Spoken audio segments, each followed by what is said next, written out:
Bienvenue au musée Tommy Ungerer, Centre international de l'illustration à Strasbourg, où nous présentons une exposition consacrée à Jean-Michel Folon, un illustrateur et artiste belge. Cette exposition a été montée en partenariat avec la Fondation Folon à la Hulpe en Belgique, à laquelle nous avons emprunté environ 150 œuvres originales et documents de Folon. En tir croisé, nous organisons une exposition consacrée à Tommy Ungerer dans les locaux de la Fondation. Je vous emmène à présent à la découverte de 3 œuvres originales de Folon qui font partie de ce parcours.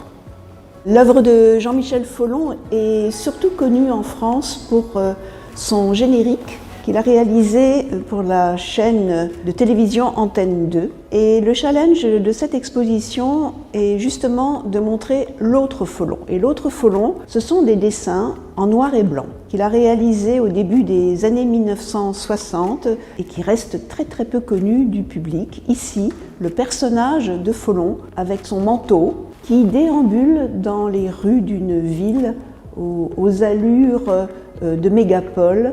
C'est un des thèmes de l'œuvre de Folon qui est présentée ici. L'œuvre de Folon est surtout caractérisée par l'emploi du collage, ce qui est tout à fait caractéristique de quelqu'un qui a été très inspiré par le surréalisme belge.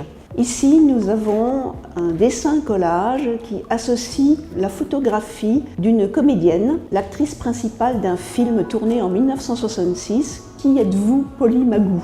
Folon a intégré cette photographie dans un environnement urbain, l'un de ses grands thèmes, caractérisé aussi par un système de flèches indicatives telles qu'il les avait vues aux États-Unis. C'est sans doute l'une des œuvres les plus caractéristiques, les plus réussies de Folon dans ce registre. Ce que l'on sait moins de l'œuvre de Folon, c'est qu'elle reflète la vision de l'artiste. Folon était ce qu'on appelle un artiste engagé, au même titre que Tommy Ungerer.